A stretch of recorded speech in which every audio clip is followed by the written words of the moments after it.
नमस्कार, मैं हूं मोबिना महक और आप देख रही हैं इस वक्त की खबर। कहानी नमक के शहर की। जमीन से 1000 फीट नीचे बसा एक जादुई संसार। खाने में नमक की जरूरत तो आप जानते हैं, लेकिन सोचिए कोई ऐसा शहर हो जो नमक से ही बना हो, जहां की सड़कें, दीवारें, मकान सब नमक से गढ़े गए हों, जहां की हवा में और पानी में भी नमक घुला हो, जहां चारों ओर नमक से बनी कलाकृतियां हो।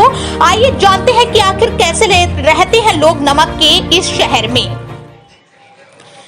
सोचिए अगर आप किसी ऐसे शहर में खड़े हैं जहां की छतें कंक्रीट की नहीं बल्कि सफेद क्रिस्टल की हैं, जहां की दीवारें चाटने पर नमकीन लगती हैं और जहां का गिरजाघर कांच का नहीं बल्कि नमक के पत्थरों को तराश कर बनाया गया है। ये किसी तिलिस्मी कहानी का हिस्सा नहीं बल्कि पोलैंड के क्राको शहर के पास स्थित वियेलिचका साल्ट माइन की हकीकत है। इसे दुनिया नमक का शहर कहती है और ये मानव श्रम और प्रकृति के अद्भुत मिलन की सबसे बड़ी मिसाल है। धरती के सीने के 1000 फीट नीचे जहां सदियों से एक समांतर सभ्यता सांस ले रही है, वहां नमक के शहर की नींव 13वीं शताब्दी में पड़ी थी। उस दौर में नमक को सफेद सोना कहा जाता था, क्योंकि ये न केवल स्वाद के लिए बल्कि मांस और खाने को सुरक्षित रखने का एकमात्र जरिया था।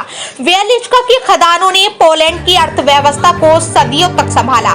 वर्तमान नजारा ये ऐसा है कि जैसे ही आप लकड़ी की 800 सीढ़ियां उतरकर जमीन के नीचे कदम रखते हैं, तापमान अचानक स्थिर हो जाता है और हवा में एक सेंधापन महसूस होता है।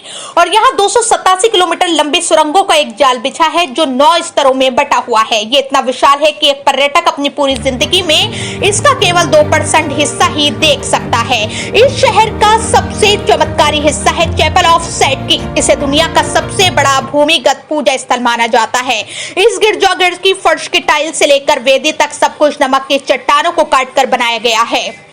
छत से लटके हुए विशाल झूमर पहली नजर में कीमती कांच के लगते हैं, लेकिन असल में वो शुद्ध नमक के क्रिस्टल हैं, जिन्हें पारदर्शी बनाने के लिए विशेष प्रक्रिया से गुजारा गया है। यहाँ की दीवारों पर लियोनार्डो दा विंची की प्रसिद्ध पेंटिंग द लास्ट सपर को नमकीन की दीवार पर उकेरा गया है।